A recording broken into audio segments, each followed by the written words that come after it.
Doctor Nageswara Reddy గారు ఉన్నారు. పద్మశ్రీ, పద్మభూషణ్, పద్మవిభూషణ్ ఈ గొప్ప పురస్కారాలతో పాటు గ్యాస్ట్రో ఎంటరాలజీ అనే సబ్జెక్టులో వరల్డ్లోనే చాలా ప్రతిష్టాత్మకమైన పురస్కారాలు, అవార్డ్స్ కూడా వారు పొందారు. ఇటుపక్క ప్రభుత్వం నుంచి ఇచ్చే సివిలియన్ అవార్డ్స్తో పాటు ఆ రంగం గుర్తించిన అవార్డ్స్ కూడా చాలా అత్యంత విలువైనగా భావిస్తారు డాక్టర్స్. అవన్నీ పొందారు. వారిని అడిగి గ్యాస్ట్రో ఎంటరాలజీకి రిలేటెడ్గా చూసుకుంటూ మన కడుపు, జీర్ణాశయం, ఆరోగ్యం, ఆహారం, ఆనందం, సుఖం, లాంగివిటీ ఆఫ్ లైఫ్ స్ట్రాంగ్గా ఉండాలంటే ఏం చేయాలి, ఏం చేయకూడదు, ఇవన్నీ కూడా డాక్టర్ గారి ద్వారా మనం తెలుసుకునే ప్రయత్నం చేద్దాం. ₹1,00,00,000 జీతాన్ని కూడా ఇవ్వడానికి 10 ఏళ్ల క్రితం మీకు అవకాశం వచ్చినా కానీ అవన్నీ వదులుకొని, ఎందుకంటే మనం ఎందుకు గట్ హెల్త్ విషయంలో వెనకబడ్డాము. చాలా వరకు ఈ బ్యాక్టీరియా కంట్రోల్లో జరుగుతుంది. ఐశ్వర్య రాయ్ అని యాక్ట్రెస్ ఉంది, ఆమె she example of perfect health. అంటే అంత డిఫరెన్స్ ఉందా బ్యాక్టీరియా? థర్డ్ థింగ్ అంటే as far as possible normal delivery encourage చేయాలి, సిజేరియన్ డెలివరీ చేయాలి. ఫుడ్ ఈజ్ మెడిసిన్ కూడా అంటున్నారు. దానికి మేము చాలా రీసెర్చ్ చేశాను, మెడిటరేనియన్ ఫుడ్ అని. అన్నం తింటే తొందరగా అరుగుతుంది, ఈజీ డైజెస్టివ్ అనే మనకి ఈజీ డైజెషన్ మనకు మంచిది కాదు. మన భారతదేశాన్ని బ్లూ జోన్గా మార్చలేమా? బ్లూ జోన్ అంటే ఒకరిద్దరు పాటించింది కాదు. అంటే బ్లూ జోన్గా మారడం అంటే ఏం చేయాలి సార్? అందరూ అక్కడ 100 years బతుకుతారు. ఫుడ్ అండ్ యాక్టివిటీసే మెయిన్. ఎక్సర్సైజ్లో 2 types ఉన్నాయి. కొంతమందికి మార్నింగ్ ఎక్సర్సైజ్ చేస్తే మంచిది, కొంతమందికి రాత్రి చేస్తే మంచిది. అంటే స్లీప్ చేతిలో మనం ఉన్నామా? స్లీప్ మన చేతిలో తెచ్చుకోవచ్చు. స్లీప్ మన చేతి తెచ్చుకోవచ్చు. ఆ sun rise sunset timing maintain చేయాలి.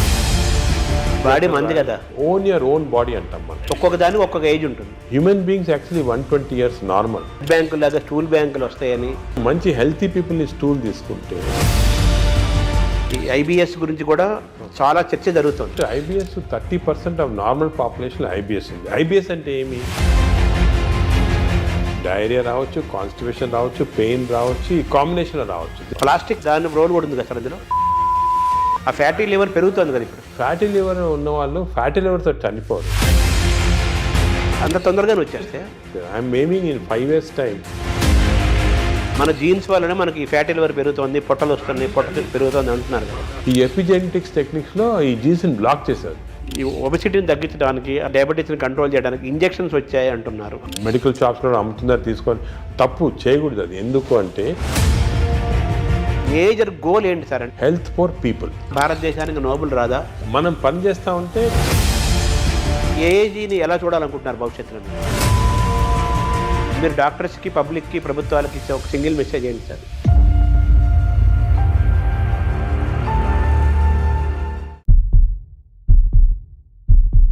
నమస్కారం.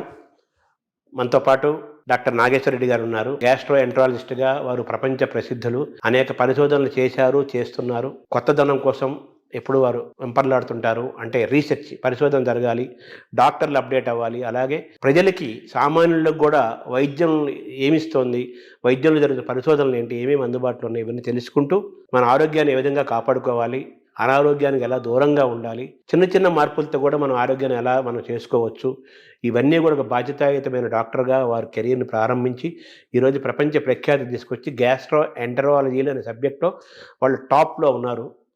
నాగేశ్వర రెడ్డి గారు పద్మశ్రీ, పద్మభూషణ్, పద్మవిభూషణ్ ఈ గొప్ప పురస్కారాలతో పాటు గ్యాస్ట్రో ఎంటరాలజీ అనే సబ్జెక్టులో వరల్డ్లోనే చాలా ప్రతిష్టాత్మకమైన పురస్కారాలు, అవార్డ్స్ కూడా వారు పొందారు.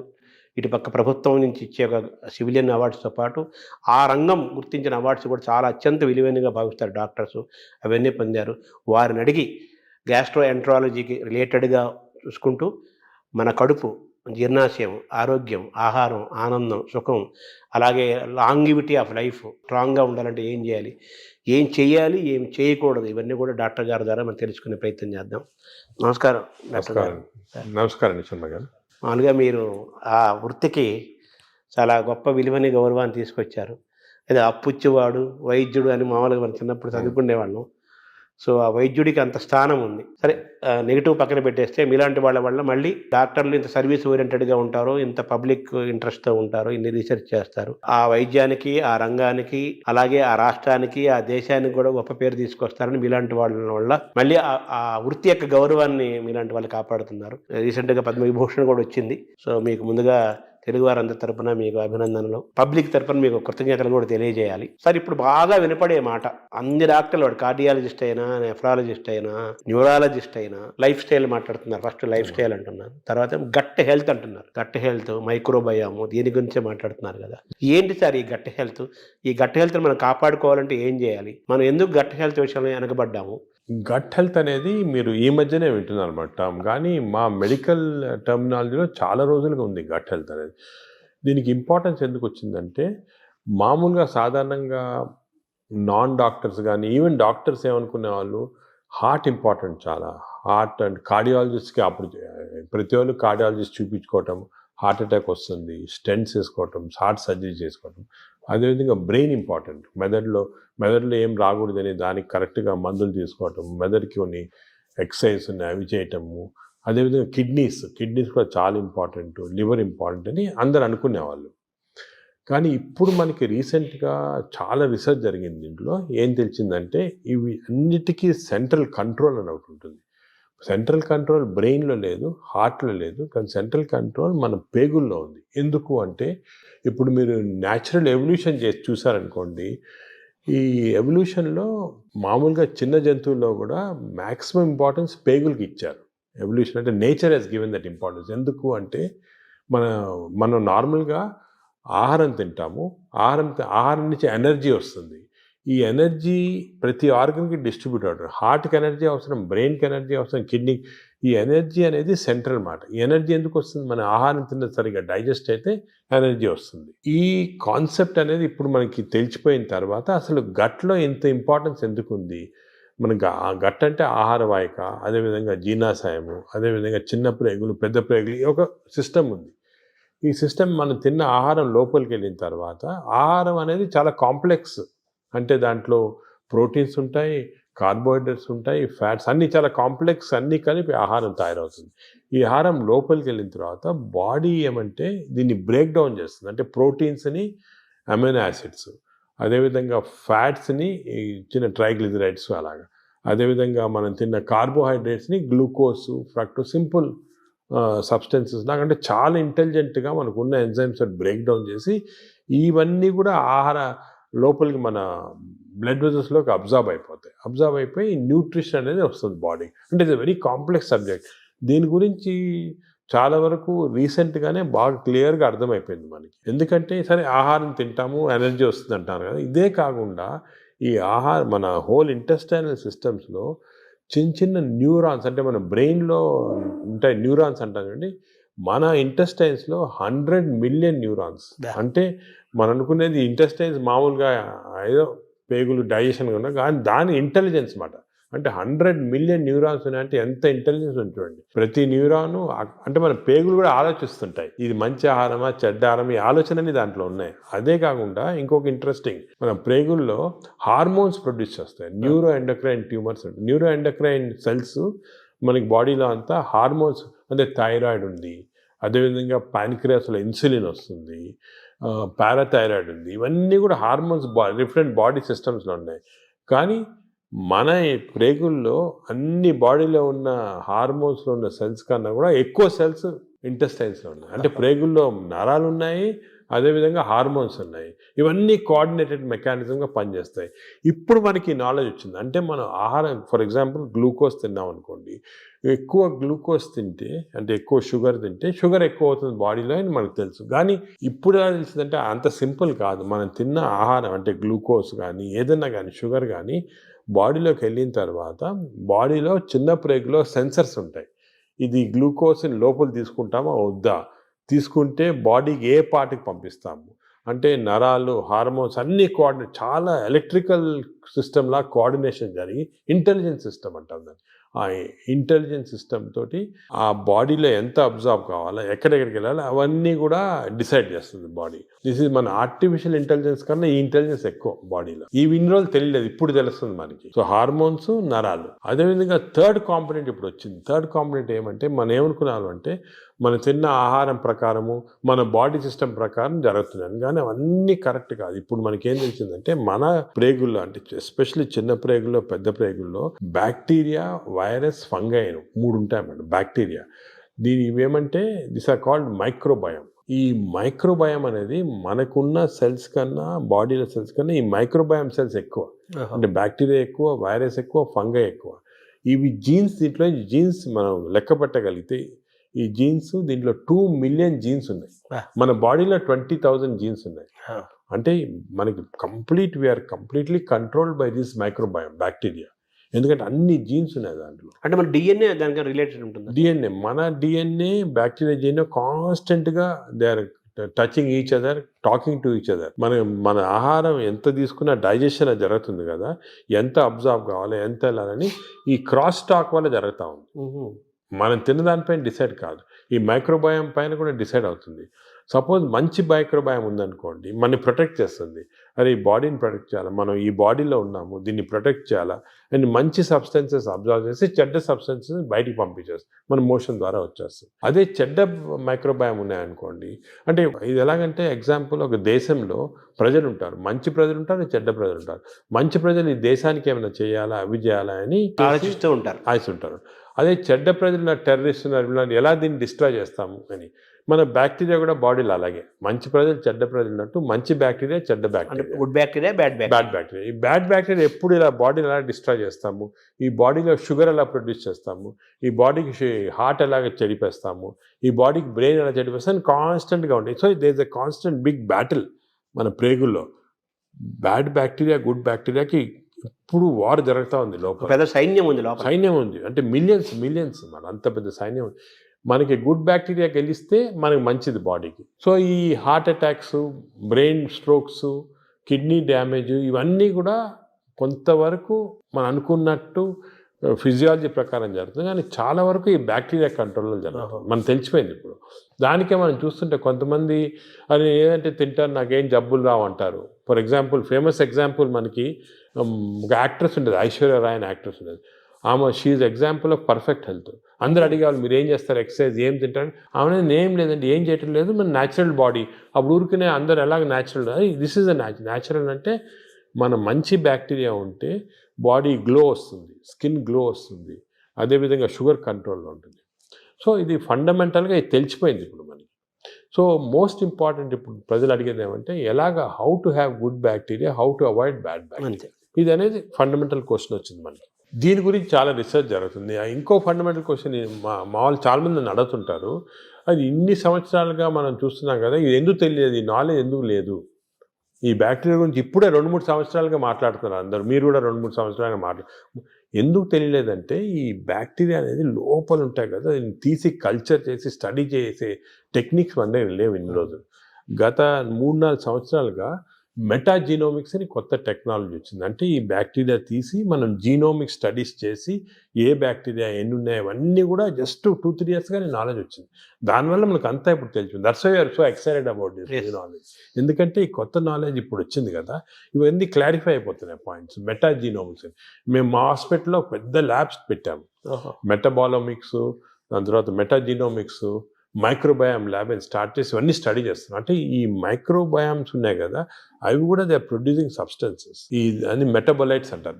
దాని స్టడీ కదా మెటబాలామిక్స్. మేము we are started a mass spectroscopy అని ఒక పెద్ద ఇన్స్ట్రుమెంట్, అది తీసుకొని స్టడీ చేస్తున్నాం ఏ బ్యాక్టీరియా ఏది ప్రొడ్యూస్ చేస్తుంది మన బాడీలో. For example, there is a chemical called TMAO. ఈ TMAO ప్రొడ్యూస్ చేసే బ్యాక్టీరియా ఎక్కువైతే ఆ ఎక్కువ సబ్స్టెన్స్ వెళ్ళి హార్ట్ అటాక్స్ ఇస్తుంది. So heart attack is not because of any clogging and all, is because of TMAO. So ఈ బ్యాక్టీరియా ఎలిమినేట్ చేస్తే మనకి ఛాన్స్ తగ్గిపోతుంది హార్ట్ అటాక్. అదేవిధంగా బ్రెయిన్లో 2 సబ్స్టెన్సెస్ చాలా ఇంపార్టెంట్, డోపమిన్ అండ్ సెరటోనిన్. ఈ 2 కెమికల్స్ ఆర్ వెరీ ఇంపార్టెంట్. వాటి యొక్క చర్యలు ఏంటి సార్? ఇవి ఏం చేస్తాయి, డోపమిన్ ఈ బ్లడ్లో నుంచి బ్రెయిన్కి వెళ్ళిపోయి బ్రెయిన్ని స్టిమ్యులేట్ చేసి మనం మంచి థింకింగ్, స్మార్ట్ థింకింగ్, డల్నెస్ తగ్గించేస్తాయి, డిప్రెషన్ తగ్గించేస్తాయి. ఇవన్నీ కెమికల్స్ చేస్తామండి బ్రెయిన్లో. ఇంతకుముందు మనము కొంతమంది ఆర్టిఫిషియల్గా తీసుకునే వాళ్ళు, కానీ అది మంచిది కాదు. ఇంతకుముందు ఏమనుకున్నామంటే ఫుడ్, ఫర్ ఎగ్జాంపుల్ ఆల్మండ్స్ తింటే మంచిది, దాంట్లో సెరటోనిన్ ఇంక్రీజ్ అవుతాయని అనుకునేవాళ్ళు. కానీ ఫుడ్ డైరెక్ట్గా దానివల్ల కాదు. ఈ ఫుడ్, మనం తిన్న ఫుడ్ని బ్యాక్టీరియా తీసుకొని, ఫర్ ఎగ్జాంపుల్ మనం బాదం తిన్నామనుకోండి, మంచి బ్యాక్టీరియా ఉంటే ఈ బాదంని లో ఉన్న ట్రిప్టోఫాన్ని సెరటిన్ లాగా మార్చేస్తుంది బాడీకి. సెరటిన్ అంటే బ్యాక్టీరియా ప్రొడ్యూసింగ్ సెరటిన్, డోపమిన్, ఇవన్నీ కూడా ఇవి కూడా మంచి గుడ్ బ్యాక్టీరియా. డోపమిన్ వల్ల సార్ దానివల్ల ఏం జరుగుతుంది? డోపమిన్ వల్ల అగైన్ బాడీ ఎనర్జీ వస్తుంది, ఎక్సర్సైజ్ చేయాలనిపిస్తుంది, పాజిటివ్ థాట్స్ వస్తాయి. ఈ డోపమిన్ తక్కువ ఉన్న వాళ్ళు ఎప్పుడు డల్గా కూర్చొని ఎక్సర్సైజ్ చేయరు, దానివల్ల బద్ధంగా వచ్చే ఫ్యాట్, బాడీలో బాగా ఫ్యాట్ రావడం అవన్నీ అలా వస్తాయి. ఈ స్లీప్లెస్నెస్ అవన్నీ కూడా బ్యాక్టీరియాకి సంబంధించి. సో ఇవన్నీ మనకి ఇప్పుడు నాలెడ్జ్ వచ్చేసింది. ఈ బ్యాక్టీరియా ఏవే మంచిది, ఏవి చెడ్డవి, ఇవి మెయింటైన్ చేసుకోవాలి కరెక్ట్గా మనం. అంటే ఎలా మెయింటైన్ చేసుకోవాలి సార్? ఫుడ్లో ఉందా, మన ఎక్సర్సైజ్లో ఉందా? సో మనకి బ్యాక్టీరియా కూడా చాలా వరకు ఫుడ్లో, మనం తిన్న ఫుడ్ ప్రకారం ఒకటి, ఎక్స్టర్నల్ బ్యాక్టీరియా మనకు వస్తుంది. ఇది 3 ఇంపార్టెంట్ రీజన్స్ మనకు తెలియాలి, ప్రజలు కూడా తెలియజేయమంటే, మనకి ఒరిజినల్గా పుట్టుకతోటే బ్యాక్టీరియా వస్తాయి బాడీలో. ఆహారం నుంచి న్యూ బార్న్ ఆహారం తింది కదా, ఆహారం లేకుండా పుట్టుకతోనే వచ్చేస్తుంది. పుట్టుకతో ఎలాగంటే మదర్ నుంచి డెలివరీలో వచ్చేస్తుంది బ్యాక్టీరియా. అంటే మన తొలి జీవే బ్యాక్టీరియా అని చెప్పచ్చా? అంటే తొలి జీవి అని కాదు, మనం పుట్టినప్పుడు మన కడుపులో స్టెరైల్గా ఉండవు, బ్యాక్టీరియా ఉంటాయి. ఎందుకు అంటే ఈ ఒకటి మన మదర్ ప్లసెంటా ఉంటుంది కదా లోపల, బర్త్ అవుట్ ప్లసెంటాలో కొంతవరకు బ్యాక్టీరియా వెళ్ళిపోతాయి. అంటే ఆమ్నియాటిక్ ఫ్లూయిడ్ అని ఉంటుంది దాంట్లో బ్యాక్టీరియా. అదేవిధంగా బర్త్ కెనాల్ నుంచి పాస్ అయినప్పుడు బేబీ బ్యాక్టీరియా కొన్ని మింగేస్తాయి మదర్ బేబీ. దానికే మేము చాలా రీసెర్చ్ జరిగింది దీని గురించి. ఏం కనుక్కున్నామంటే, మనకి suppose baby is born natural birth, antibiotics వాడలేదు 6 months, మదర్స్ మిల్క్ ఇచ్చామనుకోండి, మదర్స్ మిల్క్ 6 months వాడితే మంచి బ్యాక్టీరియా ఉంటాయి పుట్టుకతోటి. 6 months తర్వాత మంచి బ్యాక్టీరియా. అదే కాకుండా ఈ సిజేరియన్ డెలివరీ చేసి బ్రెస్ట్ మిల్క్ ఇవ్వకపోతే యాంటీబయాటిక్స్ ఫస్ట్ 6 monthsలో వాడితే చిల్డ్రన్లో బ్యాక్టీరియా మార్పులు వచ్చేస్తాయి, చెడ్డ బ్యాక్టీరియా ఉంటాయి. సో పుట్టుకతోటి we are starting with advantage and disadvantage.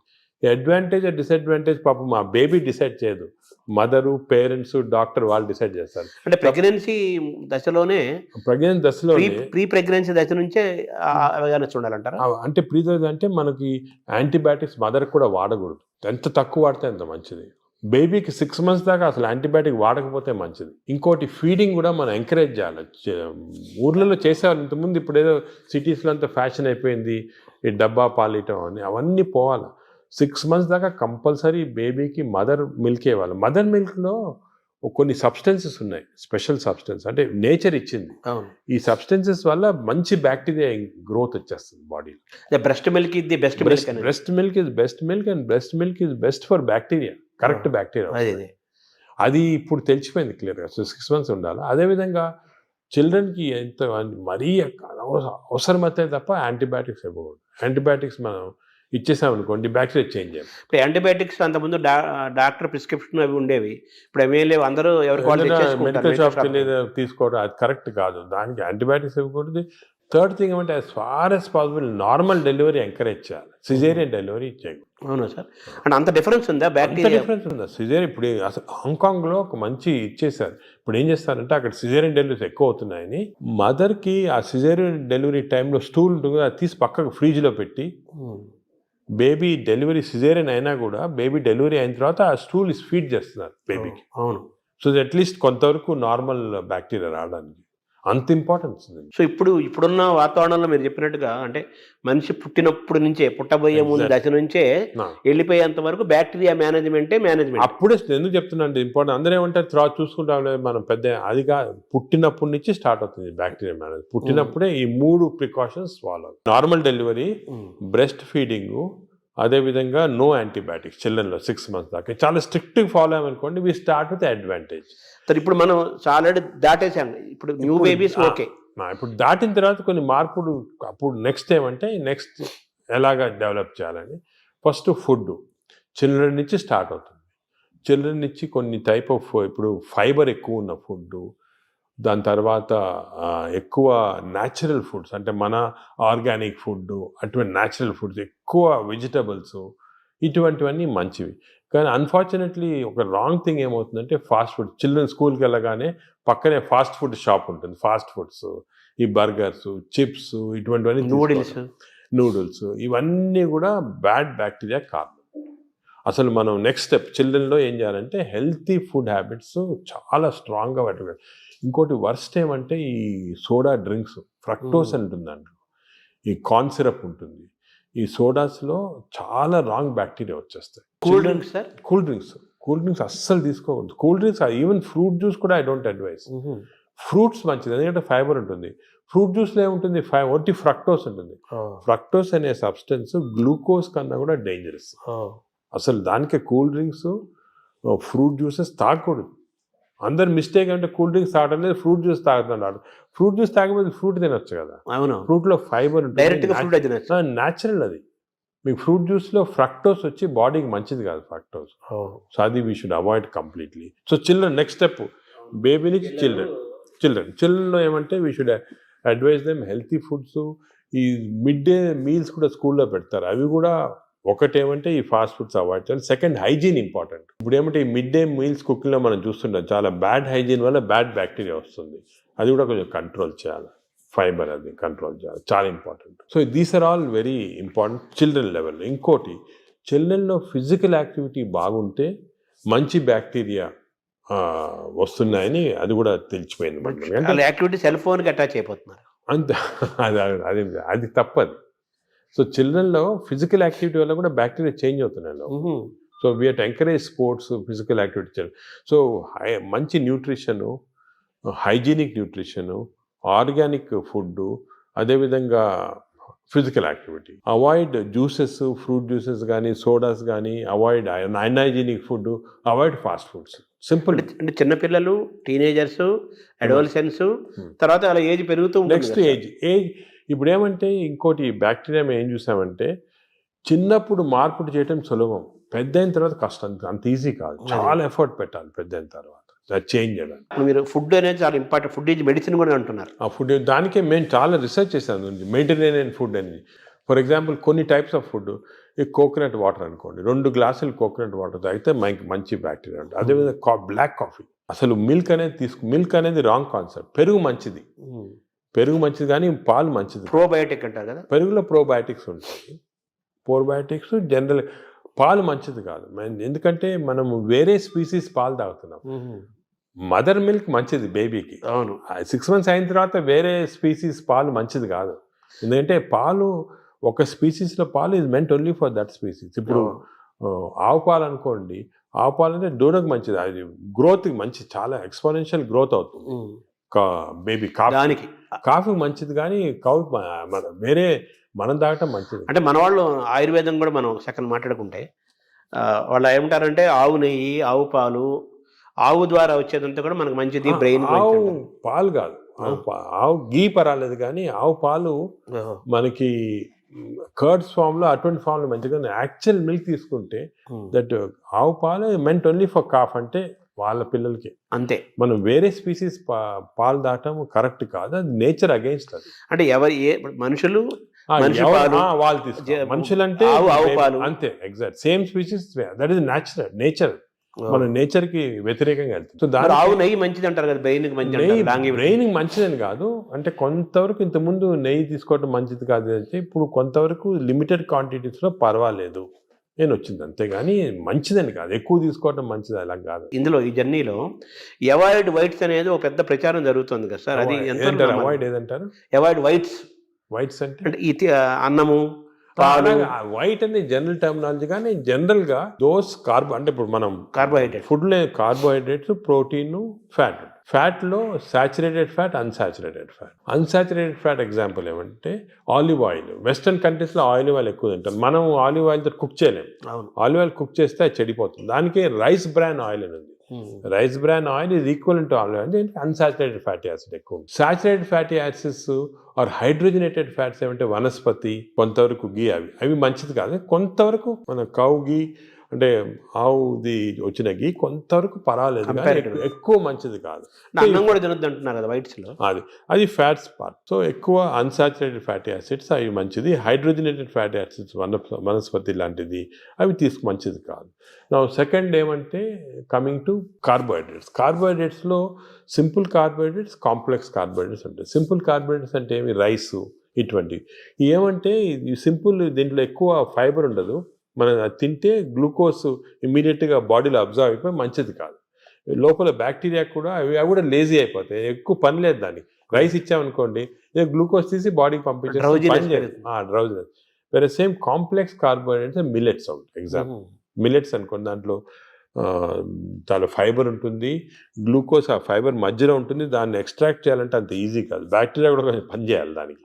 అంటే ఒకప్పుడు మనం రాగులు, సజ్జలు, జొన్నలు, ఆరికలు, కొర్రలు, రాగులు కానీ మంచిది, ఈ సొరగము అవన్నీ కూడా అంటే మిల్లెట్స్ ఆర్ వెరీ గుడ్. ఇవి మనం రియలైజింగ్ నా ఎక్కువ మిల్లెట్స్ తింటే మంచిది అది. సో దీస్ కార్బోహైడ్రేట్స్లో మిల్లెట్స్ ఎక్కువ కాన్సెప్ట్ చేసేసి polished, especially polished rice avoid చేయాలి. అంటే మామూలుగా అన్నము కంపారిటివ్ గా అన్నం తింటే తొందరగా అరుగుతుంది, ఈజీ డైజెస్టివ్ అనే మనకి ఈజీ డైజెషన్ మనకు మంచిది కాదు.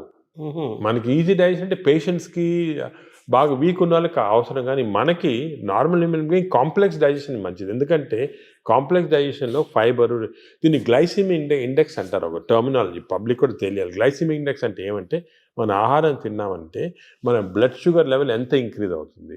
So glycemic index of food ఎక్కువ ఉంది అంటే డైజెషన్ కావచ్చు, కానీ ఆ గ్లైసిమిక్ ఇండెక్స్ ఎక్కువ కావటం వల్ల గ్లూకోజ్ ఎక్కువే మంచిది కాదు బాడీకి. సో రైస్కి, షుగర్కి మ్యాక్సిమం గ్లైసిమిక్ ఇండెక్స్, ఎందుకంటే షుగర్ తినడానికి ఇమీడియట్ గ్లూకోజ్ ఎక్కువ అవుతుంది, రైస్ తినడానికి కొంతవరకు అవుతుంది. కానీ కాంప్లెక్స్ కార్బోహైడ్రేట్స్ మిల్లెట్స్ అయితే గ్లైసిమిక్ ఇండెక్స్ తక్కువ. కొన్ని ఉన్నాయి బీన్స్, మన చిక్కుడుకాయ, ఇది కిడ్నీ బీన్స్ అంటారు అవి, అవన్నీ రాజ్మా, ఇవన్నీ గ్లైసిమిక్ ఇండెక్స్ తక్కువ. అవి కూడా కార్బోహైడ్రేట్స్, గ్లైసిమిక్ ఇండెక్స్ తక్కువ. అంటే అవి తింటే దాంట్లో ఫైబర్ నుంచి గ్లూకోజ్ బయటికి లాగాల, బ్యాక్టీరియా పనిచేయాలి, అన్ని చేసి స్లోగా గ్లూకోజ్ ఇంక్రీజ్ అవుతుంది. సో దట్ ఈస్ నాట్, అది మంచిది. లో గ్లైసిమిక్ ఇండెక్స్ అంటే మంచిది. సో ఇది కార్బోహైడ్రేట్స్. సో అరుగుదల రైస్ తింటే మంచిది అరగటం అనేది మంచిది కాదు, తొందర అరగకూడదు, డిలే కాదు. థర్డ్ ఆస్పెక్ట్ ప్రోటీన్లో మనకి యానిమల్ ప్రోటీన్, వెజిటబుల్ ప్రోటీన్ అంటే ఈ స్ప్రౌట్స్, దాల్స్, ఇవన్నీ వెజిటబుల్ ప్రోటీన్. యానిమల్ ప్రోటీన్లో కొన్ని మంచి ఉంది, చెడు ఉంది. Animal protein high quality protein, for example eggs అనుకోండి, మంచిది యానిమల్ ప్రోటీన్. అదేవిధంగా కొంతవరకు ఫిష్ మంచి ప్రోటీన్, అంటే దాంట్లో ఎక్కువ ఫ్యాట్ లేదు. కానీ ఇప్పుడు రెడ్ మీట్ అనుకోండి, దాంట్లో సాచురేటెడ్ ఫ్యాట్ ఎక్కువ, అది మంచిది కాదు. అసలు రెడ్ మీట్ అనేది తినకూడదు అసలు. ఈ రెడ్ మీట్ వల్ల మనకి బాడీ హార్మ్ కాకుండా ఈ బాడీలో క్యాన్సర్స్ రావటము, కోలన్ క్యాన్సర్స్ వెస్టర్న్ కంట్రీలో చాలా ఎక్కువ పాలిప్స్ అది రెడ్ మీట్ వల్ల. So red meat complete avoid చేస్తేనే బెటర్. సో ఇవి కొన్ని జనరల్ ప్రిన్సిపల్స్ మాట. దీంట్లో స్పెసిఫిక్గా మేము ఈచ్ పేషెంట్కి అడ్వైస్ చేస్తుంటాం. ఎందుకంటే ఇవి ఇంపార్టెన్స్ ఎందుకు వచ్చింది వాటికంటే, మన ప్రపంచంలో 5 బ్లూ జోన్స్ అని ఉన్నాయి. బ్లూ జోన్స్ అంటారు దాన్ని, బ్లూ జోన్స్. ఈ 5 బ్లూ జోన్స్లో ఫర్ ఎగ్జాంపుల్ సార్డినియా అని ఇటలీలో ఉంది, అదేవిధంగా లైమలోండా అని చిన్న అంటే ఒక్కనవా అని జపాన్లో ఉంది. ఈ 5 బ్లూ జోన్స్లో ఏమంటే people are living for very long period. ఈ బ్లూ జోన్స్, అవి బ్లూ జోన్స్ అంటారు. అంటే కొన్ని వరల్డ్లో 5 బ్లూ జోన్స్లో people are living mainly 100 years దాకా. అందరు అక్కడ 100 years బతుకుతారు. లాంగివిటీ ఒకటి, హెల్తీగా ఉన్నారు అందరు. డయాబెటీస్ తక్కువ, హైపర్ టెన్షన్, హార్ట్ డిసీజ్. ఎందుకు అని చాలామంది దీన్ని రీసెర్చ్ చేసి చూస్తే మెయిన్గా వాళ్ళ 2 diet habits, second physical activity. They are all very active physically. 100 years అయినా కూడా వాడు వాక్స్కి వెళ్తుంటారు, ఇది చేస్తారు, గార్డెనింగ్ చేస్తారు, సైకిల్తో కూడా వెళ్ళిపోతారు. మెంటలీ బాగా యాక్టివ్ ఉంటారు. డయట్ వాళ్ళది మెడిటరేనియన్ డయట్ అని ఎక్కువ తింటారు. ఇది మెడిటరేనియన్ అంటే olive oil, nuts, vegetables, fresh fruits, fish. Food and యాక్టివిటీసే మెయిన్. ఫుడ్ ఇటువంటి ఫుడ్ అంటే మన బాడీకి ఎక్కువ స్ట్రెయిన్ లేకుండా మంచి ఫుడ్. ఇవి మేము యాక్చువల్లీ మా దాంట్లో రీసెర్చ్ చేసి ఇటువంటి ఫుడ్ ఆలివ్ ఆయిల్ మనం తినలేము. దెన్ ఇవి కన్వర్టెడ్ ఇటు ఇండో మెడిటరేనియన్ డయట్. మా వెబ్సైట్లో దొరుకుతుంది, మీకు 400 రెసిపీస్ ఉన్నాయి. అంటే మెడిటరేనియన్ దోశ ఎలా చేయాలా, మెడిటరేనియన్ ఇడ్లీ ఎలా ఉంటుంది, వేరేగా ఉంటుంది మన దాంట్లో. మన ఇడ్లీ అనుకోండి రిఫైన్డ్ కార్బోహైడ్రేట్, అది తింటే గ్లూకోజ్ తక్కువ ఇంక్రీజ్ మంచిదిగా. మెడిటరేనియన్ ఇడ్లీ తింటే అలా కాదు, స్లోగా డైజెస్ట్ అయ్యి బాడీకి మంచిది. సో ఏమంటే అంటే మామూలుగా అందరికి ఉన్న నోషన్ ఏంటంటే తొందరగా అరిగేది మంచి ఫుడ్ అని, తర్వాత మన బాడీ చాలా బాగా పనిచేస్తుంది అని ఫీలింగ్ లో ఉంటారు. తప్పు అదే ఐ వాంట్ యూనోటి. అసలు అరుగుదల స్లోగా అరిగేది మంచిది. Body has to work for digestion. బాడీలో స్లోగా గ్లూకోజ్ రావాలా.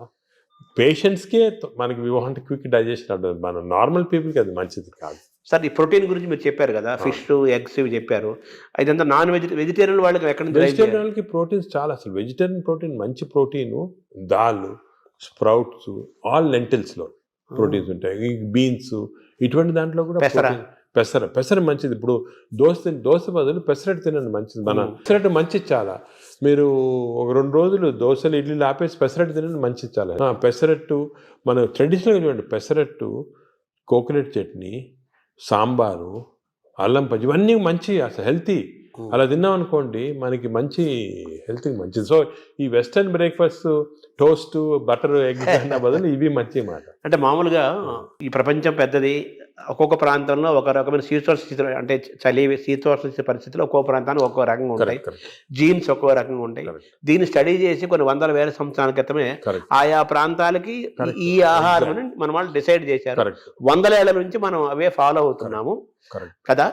ఇప్పుడు ఇది మారడం లేదు. నేను అనేది ఏమంటే, మనం ఏ ప్రాంతంలో ఉన్నామంటే ఆ ప్రాంతము భోజనం, ఫుడ్స్ అడాప్ట్ చేయడం మంచిది. అవును, మీరు చెప్పాను కదా, ఫర్ ఎగ్జాంపుల్ పెసరట్టు మన దాంట్లో, అలాగా చాలా చిక్కుడుకాయతో చేస్తారు, లాల్తో చేస్తారు, సాంబారు, ఇటువంటివన్నీ హెల్తీ ఫుడ్స్. ఇవి మనము అదే కంటిన్యూ చేయాలి. బట్ ఏమంటే కొత్తగా వెస్టర్నైజ్ ఫుడ్స్, ఇప్పుడు ఇడ్లీ కూడా మనకి వేరే టైప్స్లో చేయొచ్చు. పురాణాలు వేరే, మామూలుగా ప్యూర్ ఇడ్లీ వచ్చింది అనుకోండి, కంప్లీట్ డైజెస్టెడ్, అవన్నీ మోడర్న్. ఇది అది ఆవిరి కూడా అనేవాళ్ళము. అలాగే ఇప్పుడు మనము ఆపం తీసుకోండి, ఆపం కూడా బాగా స్టీమ్డ్, అది మంచి ఇది. అది కేరళ వాడు ఎక్కువ తింటారు, అది తింటారు మన దగ్గర కూడా. సో ఇటువంటివన్నీ ఒరిజినల్ డైట్స్ అని మనం ఫాలో అయ్యి, ఈ కొత్త అడిషనల్స్ వచ్చాయి చూడండి, అవి మంచిది కాదు. మన ఏ రీజన్లో ఉంటే ఆ ఆహారం తింటాం. కేరళ అనుకోండి, ఆ కేరళ వాళ్ళు తిన్న ఆహారం అది మంచిది, లోకల్గా వాళ్ళకి ఎక్కడ గ్రో అయిన ఆహారం తింటే అది చాలా మంచిది. మన వెస్టర్నైజ్ డైట్స్ వచ్చి చాలా ఇచ్చేస్తుంది. ఈ వెస్టర్నైజ్ డైట్స్ కూడా మన డైట్స్కి అడాప్ట్ చేసుకోవాలి. అవి తింటే కూడా మనం ప్యూర్ వెస్టర్నైజ్డ్ మెడిటరేనియన్ డైట్ మనం తినలేము.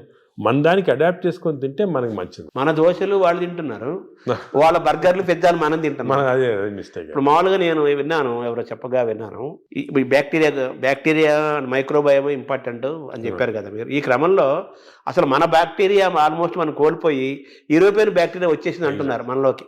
అది కరెక్ట్. అంటే స్లోగా ఈ వెస్టర్నైజేషన్ వల్ల మన మంచి బ్యాక్టీరియా ఉంది, అది పోయి బ్యాడ్ బ్యాక్టీరియా వచ్చి ఓవర్టేక్ చేస్తా ఉంది. సో మనం ఇప్పుడు అగైన్ దీని గురించి కూడా మేము చాలా రీసెర్చ్ చేస్తున్నాము. We are studying bacteria in different people in different places. మన కుంభమేళా జరిగింది, దాంట్లో చాలా బ్యాక్టీరియల్ స్టడీస్ చేసాము. అలాగే వీఆర్ డన్ మంచి రిజల్ట్స్ పబ్లిష్ చేస్తున్నాము. ఇప్పుడు నేను ప్రకారం మన బ్యాక్టీరియా, మన న్యాచురల్ బ్యాక్టీరియా, మన దేశంలో ఉన్న బ్యాక్టీరియా, మన ప్రాంతాల్లో ఉన్న మంచి బ్యాక్టీరియా, అవి ప్రిజర్వ్ చేసుకోవాలి. అవి చేయడానికి కొన్ని టెక్నిక్స్, కొన్ని మెథడ్స్ అవి ఉన్నాయి. అవి మేము ఇప్పుడు ఇంకోటి ఏం చేస్తున్నామంటే రీసెర్చ్, ఈ ఎక్స్టెన్సివ్ బ్యాక్టీరియా రీసెర్చ్ చేసిన తర్వాత ఏవి మంచి బ్యాక్టీరియా, ఏ చెడ్డ బ్యాక్టీరియాని కనుక్కున్న తర్వాత, ఈ బ్యాక్టీరియా అనేది మన స్టూల్స్లో ఉంటాయి, కష్టం వేయటం, థెరపీలు ఏమి. So we are desiccating it and producing what is called capsules, అంటే ట్యాబ్లెట్స్. మన ఈ మామూలుగా యాంటీబయాటిక్స్ ఇటువంటి ట్యాబ్లెట్స్ బదులు ఈ డెసికేటెడ్ స్టూల్ క్యాప్సూల్సే ట్యాబ్లెట్స్ లాగిస్తున్నాం. భవిష్యత్తు అదే అంటున్నారు, ఫ్యూచర్ అదే దాని తర్వాత. సార్ మార్నింగ్ మన తెలుగు వాళ్ళం కాబట్టి మన ప్రాంతం మాట్లాడుకున్నాం. ఇప్పుడు మీ టాపిక్ అంతా లోకల్గా ఏ ఆహారం అవైలబుల్గా ఉందో 100 ఏళ్ల నుంచి అది తినండి. లోకల్గా మనం ఎలా ఉన్నామో దాన్ని ఫాలో. సేమ్ ఫిజికల్ యాక్టివిటీ చూసుకోండి, same activity, you don't have to. కానీ ఇప్పుడు ఆ ఆఫీస్లో కూర్చోవడం టైం లేకుండా వేరే అడ్వకేటింగ్, సరే ఎక్సర్సైజ్ 1 అవర్ చేయాలా, ఎక్సర్సైజ్ చేయాలా. ఈ ఎక్సర్సైజ్ కూడా ఇంపార్టెన్స్ ఏమంటే, అందరు నేను 1 అవర్ చేస్తున్నా సార్ టైర్డ్ అయిపోతున్నామని అంటుంటారు. ఎక్సర్సైజ్లో 2 టైప్స్ ఉన్నాయి. కొంతమందికి మార్నింగ్ ఎక్సర్సైజ్ చేస్తే మంచిది, కొంతమందికి రాత్రి చేస్తే మంచిది. ఇప్పుడు నేను ఫర్ ఎగ్జాంపుల్ నేను నైట్ చేస్తేనే నాకు ఫ్రెష్గా ఉంటుంది. మార్నింగ్ అది ఎలాగంటే బాడీలో లాక్టేట్స్ అని ఉంటాయి. లాక్టేట్ మెజర్మెంట్ చేసి మనం కనుక్కోవచ్చు. లాక్టేట్స్ ఎక్కువ అయిపోయాయి అనుకోండి, అప్పుడు నైట్ చేస్తే బెటర్. అది మరి ఎక్కువ సంకేతం తెలుస్తుందా? తెలిసిపోతుంది కదా మనకి. ఇప్పుడు బాడీలో ఎక్సర్సైజ్ చేస్తే, అది సింపుల్గా చెప్పాలంటే, సపోజ్ ఎక్సర్సైజ్ చేసామనుకోండి, ఎక్సర్సైజ్ చేసిన తర్వాత మార్నింగ్ ఎక్సర్సైజ్ చేసిన తర్వాత ఫ్రెష్గా ఉండదు, చాలా టైర్డ్ అయిపోయాం అనుకోండి, that means your exercise should be done in the evening. చేసిన తర్వాత ఫ్రెష్గా ఉన్నాం అనుకోండి, you should do in the morning. But సింపుల్గా అది కెమికల్గా కూడా మనం టెస్ట్ చేయొచ్చు. బాడీలో లాక్టేట్స్ తీసుకొని, ఎప్పుడు లాక్టేట్ లెవెల్ చాలా ఎక్కువ అయిపోయింది, ఫర్ ఎగ్జాంపుల్ నాకు పర్సనల్గా చెప్తున్నా కదా, నేను ఐ ఎక్సర్సైజ్ ఎవ్రీడే 1.5 hours చేస్తాను విగరస్ ఎక్సర్సైజ్. కానీ ఆ ఎక్సర్సైజ్ మార్నింగ్ చేశాను అనుకోండి, I feel dull whole day. అదే నైట్ చేశాను అనుకోండి, బాగా ఫ్రెష్ ఉంటుంది నాకు. అది నేను నా లాక్టేజ్ మెజర్మెంట్ చేసి చూసుకున్నాను. అంటే మీరంటే డాక్టర్ కాబట్టి సైంటిఫిక్ గా ఎవరికైనా తెలుసుకుంటారు. మామూలు వాళ్ళు మీరు కూడా ఏం లేదు, ఇప్పుడు ఎక్సర్సైజ్ చేసి మీ బ్లడ్ శాంపుల్ లాక్టేట్ లెవెల్ పంపించారనుకోండి, లాక్టేట్ లెవెల్ మరీ ఎక్కువ ఉంటే మీరు నైట్ చేసుకుంటారు బెటర్. అంటే మన బాడీ సంకేతం ఇస్తుంది కదా, మైండ్ లో కూడా తెలిసిపోతుంది మనకి ఏది ఎక్సర్సైజ్. మీకు కూడా మార్నింగ్ వాక్ చేశారనుకోండి, కానీ ఇంకోటి ఏమంటే ఎక్సర్సైజ్లో ఏదో లీజర్లీ ఫ్రెండ్స్ మాట్లాడుకుంటా, కాఫీ తాక్కుంటా, ఏదో స్మోక్ చేసుకుంటా వాకింగ్ అది విగ్రెస్గా మినిమం పర్ అవర్ 6 kilometers నడవాలి. Minimum 6 is minimum. అంటే ఐడియల్ 5 kilometers అంటారు కాదు, 6. అదే సెకండ్. అదేవిధంగా ఈ ఎక్సర్సైజే కాకుండా మజిల్స్ చాలా ఇంపార్టెంట్. మనకేం తెలిసిందంటే మన మెటబాలిజము బాడీ నుంచి మజిల్స్ తెప్పిస్తే మంచిది బాడీకి. సో చిన్న మజిల్ ఎక్సర్సైజెస్, హ్యాండ్ ఎక్సర్సైజెస్, ఈ కోర్ ఎక్సర్సైజ్ అంటాం, అంటే బాడీలో ఉన్న అబ్డామిన్ మజిల్స్ కోర్, ఈ కోర్ ఎక్సర్సైజ్ ఇవన్నీ చేసి మన బాడీలో muscle strength plus aerobics strength అంటే అలాగా వీ కెన్ డూ ఈ వాకింగ్, సైక్లింగ్, స్విమ్మింగ్, ఇవన్నీ ఏరోబిక్ ఎక్సర్సైజ్. ఈ రెండు ఈక్వల్ కాంపనెంట్ చేయాలి. మామూలు చాలా మంది ఉట్టి వాక్ చేసి వదిలేస్తారు, అది లీజర్లీ వాక్. రోజు పొద్దున ఒక 2-3 kilometers ఫ్రెండ్స్ నడిచి వచ్చి బాగా బ్రేక్ఫాస్ట్ తిని హ్యాపీ కరెక్ట్ కాదు, తెలియదు అది. So we have to do the correct type of exercise. Morning ఎక్సర్సైజా, ఈవినింగ్ ఎక్సర్సైజా, ఎంత ఎక్సర్సైజ్ చేయాలా, ఏ బాడీకి ఎక్సర్సైజ్ చేయాలా, abdomen central abdomen exercise, hands muscle, ఇవన్నీ కూడా కరెక్ట్గా అడ్వైస్ తీసుకొని చేయటం బెటర్. అంటే మామూలుగా కార్బోహైడ్రేట్స్, ప్రోటీను, మీటు ఇలా పర్ఫెక్ట్ సంపూర్ణమైన ఆహారం ఎలా ఇంపార్టెంటో మన ఎక్సర్సైజ్ ఫార్మేట్ ఎక్సర్సైజ్ ఎప్పుడు చేయాలి, ఏ ఎక్సర్సైజ్, అవి కూడా చాలా అది నెగ్లెక్ట్ చేస్తాం. వాకింగ్, ఏరోబిక్స్, ఇవన్నీ ఎక్సర్సైజ్ కాంబినేషన్ చేయాలి.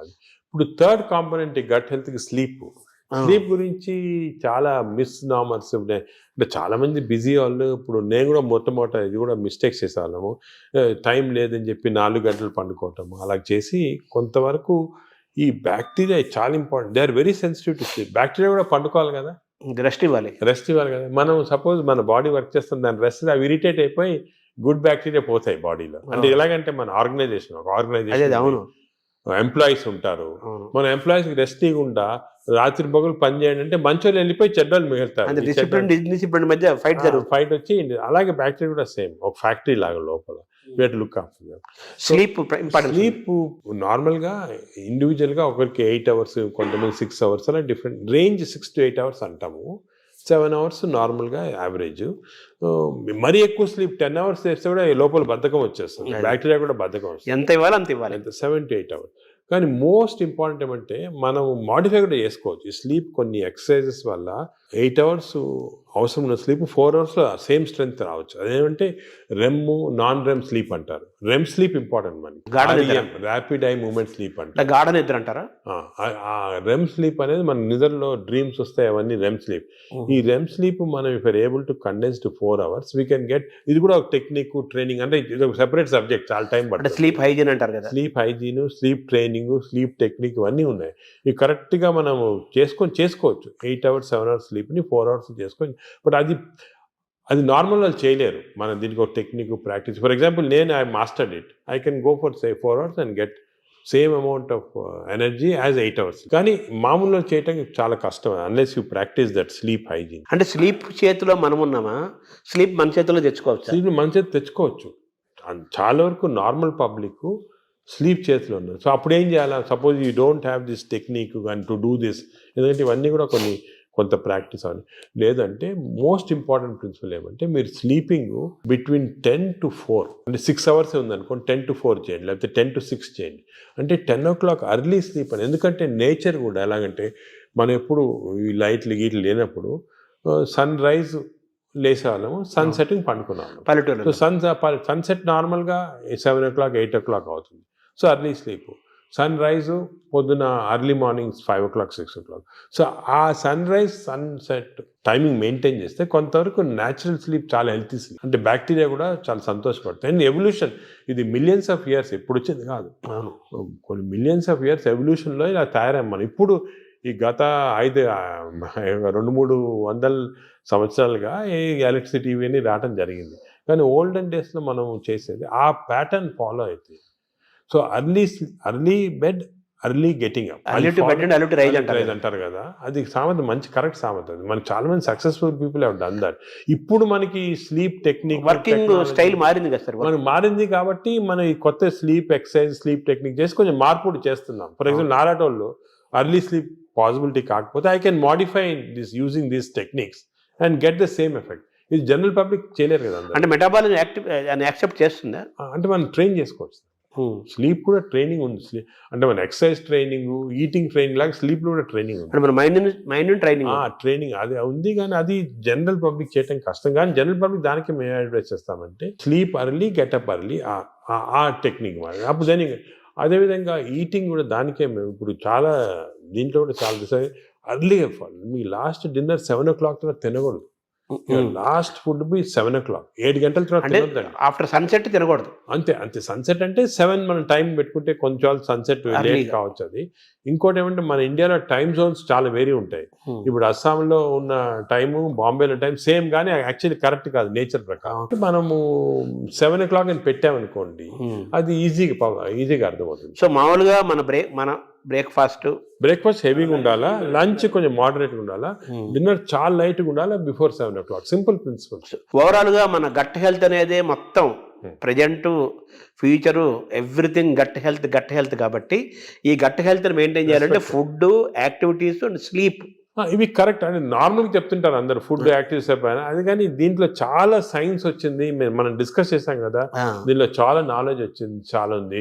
మనం ఒకప్పుడు ఈ sleep pattern, sleep hygiene, sleep ఎలా కంట్రోల్ అవన్నీ తర్వాత ఒక డిస్కషన్ పెట్టుకుంటాము. కానీ ఈచ్ ఏరియాలో ఫుడ్ లో ఇంత నాలెడ్జ్ ఉంది, ఎక్సర్సైజ్ లో ఈ టైప్ ఆఫ్ ఎక్సర్సైజ్ అందరికి తెలియదు. అందరంటే నిన్ను చాలా మంది పేషెంట్స్ ని చేస్తున్నారు ఎక్సర్సైజ్. మా పొద్దున్న పూట మేము ఫ్రెండ్స్ అందరం వాకింగ్ చేస్తాం సార్, 2-3 కిలోమీటర్లు కబుర్లు చెప్పుకొని, సెల్ ఫోన్ మాట్లాడుకుంటాం. అంటే మాట్లాడుకోవచ్చు, కబుర్లు చెప్పుకోవచ్చు. కానీ బ్రిస్క్ వాక్ 6 km/h అనేది కాన్సెప్ట్. అదే విధంగా మజిల్ బిల్డింగ్, మీకు కోర్ మజిల్స్, అన్ని షోల్డర్ మజిల్స్, ఇవన్నీ కూడా కొంతవరకు బిల్డ్ చేయాలి. అది సబ్ టెక్స్ట్ అంటారు చూడండి, సబ్ టెక్స్ట్ అనేది ఉంది. ఓవరాల్ గా హెడ్డింగ్ అనేది సబ్ టెక్స్ట్. అది సో పీపుల్ కొంచెము వాళ్ళు అవేర్నెస్ తెచ్చుకొని దీని గురించి ఇంట్రెస్ట్ తీసుకొని దీనికి ఒక మంచి ఓన్ యువర్ ఓన్ బాడీ అంటాం మనం. మా రీసెంట్గా మా డాక్టర్ మంచి డాక్టర్ సరీన్ గారు అని ఢిల్లీలో బుక్ రాశాడు, ఓన్ యువర్ ఓన్ బాడీ. అంటే మన బాడీకి వీఆర్ రెస్పాన్సిబుల్, అంతే కదా. వేరే మీ డాక్టర్ బాగా చేస్తారు, లేకపోతే మా హెల్త్ బాడీ మంది కదా, అవన్నీ కరెక్ట్ కాదు. మన బాడీ మనం ఓన్ చేయాలి. ఇప్పుడు మనకి ఏదైనా ప్రెషియస్ వస్తువు ఉందనుకోండి ఇంట్లోనే, మనం ఎంత జాగ్రత్తగా చూసుకుంటాం దాన్ని, మనం బాడీని అంత జాగ్రత్త చూసుకోవటం లేదు. అది ఇన్నర్ ఇంజనీరింగ్ అంటారు కదా, మనలోకి మనం లోపలికి చూసుకుంటూ, మనల్ని గమనించుకుంటూ, మన శరీరాన్ని మనం ఓన్ చేసుకుంటూ, మన హెల్త్ ని మనం డ్రైవ్ చేసి సింపుల్ ప్రిన్సిపల్స్ ఫాలో అయితే అంతే చాలా వరకు మనం బాడీ, మనం లైఫ్ స్పాన్ పెంచుకోవచ్చు హెల్తీగా. అంటే ఇంకోటి, ఇప్పుడు it is not question of life span, ఆ వర్డ్ తీస్తాం మన డిక్షనరీ. హెల్త్ స్పాన్ అంటే మనం ఎన్ని రోజులు బాగా జీవించవచ్చు. నార్మల్గా ఈ యానిమల్స్ అన్ని కూడా ఒక లైఫ్ స్పాన్ ఉంటుంది కదా, ఒక్కొక్క ఏజ్ ఉంటుంది. Human beings actually 120 years normal. అవును, బట్ 120 years ఎంతమంది చాలా తక్కువ మంది. ఎందుకంటే ఇవన్నీ ఈ ప్రాబ్లమ్స్ వల్ల మనకి we don't want 120 years life span, ఏదో కర్రలు పట్టుకొని నడవలేక. హెల్త్ స్పాన్ మీకు 80 years or 90 years బాగా హెల్తీగా ఉన్నాం అనుకోండి, చాలా. అది సో హెల్త్ అంటే మన టాబ్లెట్, మెడిసిన్స్ ఇవన్నీ వేసుకొని ఎంత తక్కువ లైఫ్ స్పాన్ పెరుగుతుంది. ఇప్పుడు పరిస్థితి అది కరెక్ట్ కాదు. మనం ఎంత హెల్తీగా ఉంటే, అసలు ఇవన్నీ కూడా diabetes, heart disease, liver fatty, ఇవన్నీ రివర్సిబుల్.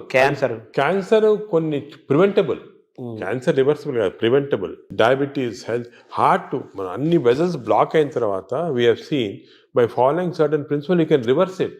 మీకు అవసరం లేదు షుగర్ రివర్స్ చేయొచ్చు, హార్ట్ రివర్స్ చేయొచ్చు, లివర్ ఫ్యాట్, లివర్ కరెక్ట్. ఈ ప్రిన్సిపల్స్ ఫాలో అయ్యి అంత ఆహారము, యాక్టివిటీ, స్లీప్ అంతా complete it's the digestive system. Sir ఈ క్రమంలో మీరు బ్లూ జోన్ 5 చెప్పారు. ఇప్పుడు బ్లూ జోన్ స్టడీ చేయండి. మీరు అనేది ప్రజలు కూడా బ్లూ జోన్ బుక్స్ తీసుకొని అసలు వాళ్ళు ఎందుకు ఇన్ని రోజులు హెల్తీగా ఉంటున్నారు అని స్టడీ చేస్తే దీంట్లో చాలా నాలెడ్జ్ ఉందండి. అంటే ఇది ఇప్పుడు వచ్చింది కాదు, ఈ బ్లూ జోన్ అనేది 10,000 years గా జరుగుతూ ఉంది. మన భారతదేశాన్ని బ్లూ జోన్ గా మార్చలేదు. మనకి భారతదేశం బ్లూ జోన్. నాదేంటి, నేను చాలా మందికి ఈ పాలిటిక్స్ చెప్తుంటా, why can't we convert at least some part of India into blue zones? చేయొచ్చు. మన తెలుగు ప్రాంతాలను చేయొచ్చు. తెలుగు ప్రాంతాలు బ్లూ జోన్ అంటే ఈ బ్లూ జోన్ అంటే ఒకరిద్దరు పాటించింది కాదు, ఆ పాపులేషన్ అంతా పాటించాలి. ఇప్పుడు ఒక పాపులేషన్ ఉన్నారనుకోండి, మనకి మంచి ప్రోగ్రెసివ్ పాలిటీషియన్స్ సీఎంస్ ఉన్నారనుకోండి, ఒక మంచి కాన్సెప్ట్ తీసుకొచ్చి ఐడియా, నేను అనుకునేది అందరికి ఉంది, అది మన దేశం అంటే ఆంధ్రప్రదేశే తెలంగాణ ఏదైనా కూడా బ్లూ జోన్స్ లాగా మార్చేసేవచ్చు, కానీ అందరు ఫాలో కావాలి. అంటే బ్లూ జోన్ గా మారడం అంటే ఏం చేయాలి సార్? అంటే ఈ వాళ్ళు బ్లూ జోన్స్ లో ఏం చేస్తారో స్టడీ చేసి మనం ఇంప్లిమెంట్ చేస్తే అయిపోతుంది. అంటే మీరు చెప్పిన ఆ మూడేనా? అంతే healthy food pattern, exercise pattern, life style, sleep pattern. వాతావరణ కాలుష్యం కూడా ఉంది, పొల్యూషన్. ఆ వాతావరణ పొల్యూషన్ లక్లీ మనకు అంత లేదు. ఇప్పుడు ఢిల్లీ అనుకోండి, అదే నార్త్ ఇండియా అనుకోండి, ఆ పొల్యూషన్ అనేది మనకి హ్యాండిల్ లేదు, ఏం చేయలేము. కానీ లక్లీ మనం ఇప్పుడు తీసుకున్నాం అనుకోండి, ఇప్పుడు అదేముంది, గ్రీనరీ ఇంక్రీజ్ చేసుకోవటము, అది అటువంటివన్నీ కూడా చేసుకొని ఈ మన waste plastics, for example other problems plastics. ఈ ప్లాస్టిక్స్ వల్ల కూడా మేము చాలా రీసెర్చ్ చేస్తున్నాం. చాలా micro plastics producing tissue damage అనేది చాలా ఉంది. కొన్ని plastic bottle, especially plastic bottle ఎండలో పెడతాము, అది తాగామనుకోండి, దాంట్లో చాలా మైక్రో ప్లాస్టిక్స్ మన బాడీలో ఎంటర్ అయ్యి చాలా ప్రాబ్లమ్, డేంజరస్ అది. ఇటువంటివి మనం అదే కాకుండా ఇంతకుముందు కాపర్ వెజల్స్, అది కూడా మంచిది కాదు. What is the good vessels to cook, what is the vessels to, అవన్నీ కూడా కొన్ని న్యాచురల్ ప్రిన్సిపల్స్ ఫాలో అయితే. సరే, మీరు పద్మవిభూషణ్ తీసుకోవడానికి వెళ్ళినప్పుడు ఎలాగ ప్రెసిడెంట్ ఉంటారు, ప్రధానమంత్రి, కొంచెం ఒక సెకండ్ హ్యాండ్ ఇంటరాక్ట్ అయ్యే అవకాశం ఉన్న టైంలో మన భారతదేశాన్ని బ్లూ జోన్ గా మార్చాలని అనుకుంటున్నాను, ఆయన ఇంటరాక్ట్ అయ్యే అవకాశం ఉంది? అంటే మనకి టైం అని దొరకలేదు దీంట్లో. ఇవన్నీ కూడా డిస్కషన్స్ చాలా 1 hour 2 hours కూర్చొని డిస్కస్ చేసి, నేను పాలిటీషియన్స్ కూడా మన వాళ్ళు అందరూ ఇంట్రెస్టెడ్ ఉన్నారు, కానీ టైం దొరకాల కాన్సెప్ట్. ఇంకోటి, ఇది షుడ్ బి డన్, ప్రజలు కూడా డ్రైవ్ చేయాలి, ప్రజలకి అవేర్నెస్ రావాలి, అవేర్నెస్ వచ్చి మనం ఇటువంటి పాలిటీషియన్ ఎలక్ట్ చేసుకోవాలా. ఈ ఇంట్రెస్ట్ ఉన్న వాళ్ళకి, పాలిటీషియన్స్ ఇంట్రెస్టెడ్ ఇన్ హెల్త్, అదేవిధంగా న్యాచురల్ హెల్త్, ఆర్గానిక్ ఫుడ్, అటువంటి వాళ్ళని ఎక్కువ మనం సపోర్ట్ చేసాం అనుకోండి, ప్రజలు కూడా. అంటే ప్రజలు, ప్రభుత్వాలు, డాక్టర్స్ అందరూ కలిసి ప్రయాణం చేయాలి. ఇట్స్ ఏ కంబైన్డ్ PPP అంటారు, మోడ్ అంటారు చూడండి, అవును, పబ్లిక్ ప్రైవేట్, ఆ మోడ్ లో రావాలి అందరు వచ్చి. ఎందుకంటే అల్టిమేట్లీ మనకి లైఫ్ లో ఇంపార్టెన్స్ హెల్త్, అంతే కదా. అదేవిధంగా మనకి హ్యాపీనెస్ అవన్నీ ఉండాలంటే health is the most important. Ultimately health is the bottom line. అంతే, ఎంత రిచ్ ఉండి, ఎంత ఇండస్ట్రియలైజ్ అయ్యి, ఎంత సిటీ, ఎంత పెద్ద పెద్ద సిటీస్ డెవలప్ అయినా కూడా హెల్త్ లేకపోతే. అంతే కదా, చాలా మంది కోటీశ్వరులను చూస్తున్నాము, పెద్ద పెద్ద పదవుల్లో ఉంటారు, వాళ్ళు తినలేరు, తాగలేరు, నిద్రపోలేరు, ఎంజాయ్ చేయలేరు. I'm seeing so many rich patients, అవును, చాలా పెద్ద పొజిషన్ లో ఉన్నారు, చాలా వాళ్ళ ఫీల్డ్స్ లో చాలా ఫేమస్. సింపుల్ హెల్త్ ఫాలో కాకుండా they have damage their body. వాళ్ళు ఇప్పుడు ఫీల్ అవుతుంటారా, ఈ నాలెడ్జ్ మనకు ఉండుంటే 10 సంవత్సరాల క్రితం ఇలా ఉండేది కాదు. ఇప్పుడు నౌ నాలెడ్జ్ ఇస్ దేర్ కాబట్టి మీరు ప్రెస్ కానీ, ఎలక్ట్రానిక్ మీడియా కానీ, డిజిటల్ మీడియా కానీ, పొలిటికల్గా కానీ, అన్నీ అందరం కలిసి, మా డాక్టర్స్ అందరం కలిసి, this knowledge we have to give to general public. This knowledge is gold. This time వాళ్ళు కూడా, నేను అనేది అంటే మనం ఈ ఒక్క సెషన్లో గంట సేపులో అన్ని చెప్పలేము. వాళ్ళు కూడా they should go in to the depth and read books about it, read papers about it, social మీడియాకి కరెక్ట్. అంటే మీరు చెప్పినట్టు ఏదేదో అన్నీ వస్తుంటాయి సోషల్ మీడియా, అలా ఫాలో కాకుండా కరెక్ట్గా people have done research, scientist ఉన్నారు దీంట్లో, డాక్టర్స్ ఉన్నారు రెప్యూటెడ్, ఇటువంటి వాళ్ళ దగ్గర నుంచి ఇన్ఫర్మేషన్ తీసుకొని జనరల్ పబ్లిక్ కానీ, జనరల్గా ఇది మనము ప్యాటర్న్స్ అడాప్ట్ చేస్తే డెఫినెట్గా overall health of the country will improve. Sir, ఇందాక మీరు మాట్లాడుతూ స్టూల్ గురించి మాట్లాడారు సార్. భవిష్యత్ అంతా స్టూల్ టెస్టులు జరుగుతాయని, బ్లడ్ బ్యాంకు లాగా స్టూల్ బ్యాంకులు వస్తాయని. మంచి హెల్తీ పీపుల్ని స్టూల్ తీసుకుంటే that stool is different from unhealthy person. ఇప్పుడు ఇంతకుముందు నోబెల్ ప్రైజ్ విన్నర్స్ కి బ్రెయిన్ స్టడీ చేస్తారు, ఎందుకు వచ్చిందో. ఇప్పుడు స్టూల్ స్టడీ చేస్తారు, తన స్టూల్లో ఏముంది ఇంత ఇంటెలిజెంట్ అయ్యారని. సో మనం ఇవన్నీ బ్యాంకింగ్ చేయొచ్చు. స్టూల్స్ చేసి, నేను చెప్పా కదా, ఒక స్టూల్ పౌడర్ లాగా చేసి డెసికేటెడ్ స్టూల్ ని మనం క్యాప్సూల్స్ లాగా ఇవ్వచ్చు. The future treatment is going to be that. Stool banks, stool desiccated stool capsules, ఇవి దీంతో ట్రీట్మెంట్ స్టార్ట్ చేస్తాం. స్టూల్ అనేది రేపు చాలా అత్యంత విలువైన, ఖరీదైన వస్తువు అవుతున్నట్టు కదా. గోల్డ్ అంటారు, న్యూ గోల్డ్. ఇంతకుముందు ఆయిల్ అంటే గోల్డ్ అనేవాళ్ళు, ఇప్పుడు స్టూల్ ఈజ్ బికమింగ్ గోల్డ్ అన్నమాట. అంటే మైక్రోబయామ్స్ అంటారు. ఈ మైక్రోబయామ్ నాలెడ్జ్ ఇప్పుడు ఈవెన్ యానిమల్స్, ఇప్పుడు కొన్ని ఫారెస్ట్లో కలెక్ట్ చేస్తున్నారు, ఆఫ్రికన్ ఫారెస్ట్ అంతా, ఎలిఫెంట్ స్టూల్ ఎలా ఎందుకు డిఫరెంట్ ఉంది వీళ్ళది. So what are the characters, what give strength to the elephant, what is there in this. ఇందులో నుంచి మనం IBSకి వద్దాం సార్. ఈ IBS గురించి కూడా చాలా చర్చ జరుగుతుంది. ఆ బౌల్ సిండ్రోమ్, ఇరిటబుల్ బౌల్ అంటారు కదా, బౌల్ సిండ్రోమ్, అది కూడా మనకు చాలా ఇంపార్టెంట్. చాలా మంది, కోట్లాది మంది ఫేస్ చేస్తున్న ఇష్యూస్ అవి. మీరు అన్నట్టు IBS 30% of normal population IBS ఉంది. IBS అంటే ఏమి? IBS అంటే symptoms because of gut changes. అంటే డైరియా రావచ్చు, కాన్స్టిపేషన్ రావచ్చు, పెయిన్ రావచ్చు, ఈ కాంబినేషన్ రావచ్చు. దీని అంటే కడుపు ఉబ్బరము, అరక్కపోవటము, కడుపులో మంటలు, బ్లోటింగ్, డిస్టెన్షన్, ఇది అది అగైన్ కనెక్టెడ్ టు మైక్రోబయామ్. ఈ ఇరిటబుల్ బౌల్ సిండ్రోమ్ అనేది అగైన్ చెడ్డ అలవాట్ల వల్ల, నువ్వు ఎక్కువ డ్రింక్స్ వల్ల, స్మోకింగ్ వల్ల, ఎక్సర్సైజ్ లేకుండా ఉండటం వల్ల, ఇవన్నీ కూడా. ఇప్పుడు రీసెంట్గా మన రీసెర్చ్ ఏమంటే ఈ కెమికల్స్, ఇంటెస్టైన్స్లో కెమికల్స్ చాలా ఉన్నాయి అని చెప్పే కదా, సెరోటోనిన్, డోపమైన్. ఈ కెమికల్ ఇంబ్యాలెన్స్ వల్ల ఇంటెస్టైన్లో కూడా ఐబిఎస్ వస్తుంది. ప్లాస్టిక్ దాని రోల్ కూడా ఉంది కదా సార్ ఇందులో. ప్లాస్టిక్స్ చాలా పెద్ద రోల్ ఉంది. Micro plastics are very danger. ఇది కూడా మనం government has to take very serious. Plastics ban చేయటము, అదే కూడా విధంగా ఏ ఏరియాలో ఇప్పుడు ఈ ప్లాస్టిక్స్ అనేది పెద్ద ఇండస్ట్రీ. దీన్ని చేంజ్ చేయాలంటే చాలా డిఫికల్ట్. మనం ఫర్ ఎగ్జాంపుల్ ఈ ఫిష్లో చూసాం కదా, మేము కొన్ని ఫిషింగ్స్, ఈ కోస్టల్ ఏరియాస్ ఫిష్లో చాలా ప్లాస్టిక్స్ వాళ్ళు తినేస్తున్నారు. ప్లాస్టిక్స్ అంటే సీలో కానీ రివర్లో కానీ మనలో వేస్తారు. అవి తిని even not drinking plastics, even eating plastics containing food ఇండైరెక్ట్గా, మీట్, ఫిష్, దాంట్లో కూడా మిల్క్లో వెళ్ళిపోతున్నారు plastic. So good cholesterol, bad cholesterol అంటారు కదా సార్. అవునవును. మామూలుగా మీరు ఇందా చెప్పారు గుడ్ బ్యాక్టీరియా, బ్యాడ్ బ్యాక్టీరియా. ఈ గుడ్ కొలెస్ట్రాల్ని పెంచుకోవటం, బ్యాడ్ కొలెస్ట్రాల్ని పోగొట్టుకోవటం కూడా మనకి ఈ బ్యాక్టీరియా దీనికి మైక్రోబయామ్ లింక్ అయి ఉంటుంది. లింక్ ఉంది, లింక్. ఎందుకంటే ఇప్పుడు గుడ్ కొలెస్ట్రాల్ అంటే ఏమి అగే ఇది కూడా పోలీస్ మ్యాన్ లాగా. కొలెస్ట్రాల్ బాడీలో రొటేట్ అవుతుంది కదా, ఆల్ ద ఎల్డిఎల్ కొలెస్ట్రాల్ అంటాం. These are all bad people, terrorist, వీళ్ళందరూ they are bad people. HDL cholesterol అనేది పోలీస్ పీపుల్. ఈ హెచ్డిఎల్ కొలెస్ట్రాల్ కాన్స్టెంట్లీ బాడీలో తిరుగుతూ ఉంటుంది. ఎక్కడెక్కడ ఈ బ్యాడ్ కొలెస్ట్రాల్, బ్యాడ్ పీపుల్ ఉంటే తీసేస్తూ ఉంటుంది అన్నమాట. సో హెచ్డిఎల్ కొలెస్ట్రాల్ ఎక్కువ చేసుకోవాలి మనం, అంటే గుడ్ కాప్స్ని ఎక్కువ చేసుకోవాలి, గుడ్ పోలీస్ వాళ్ళని ఎక్కువ చేసుకోవాలి. అది ఫుడ్ హ్యాబిట్స్, ఎక్సర్సైజ్, కొన్ని పర్టికులర్ టైప్స్ ఆఫ్ ఫుడ్లో కూడా హెచ్డిఎల్ కొలెస్ట్రాల్ ఇంక్రీజ్ అవుతుంది. ఇవి చేసి అవి హెచ్డిఎల్ కొలెస్ట్రాల్ నార్మల్గా 40 లిమిట్, 40 కన్నా తక్కువ ఉంటే మంచిది కాదు. మీరు బ్లడ్ ల్యాబ్లో చెక్ చేసుకోవచ్చు. మీ హెచ్డిఎల్ కొలెస్ట్రాల్ 40 కన్నా తక్కువ ఉంటే మంచిది కాదు, అది ఇంక్రీజ్ చేయాలి. అబోవ్ 60 ఉంటే మంచిది, అంటే ఎక్కువ పోలీస్ వాళ్ళు ఉన్నారు మీ బాడీలో. ఈ ఎల్డిఎల్ కొలెస్ట్రాల్ 100 కన్నా ఎక్కువ ఉండకూడదు, మంచిది కాదు.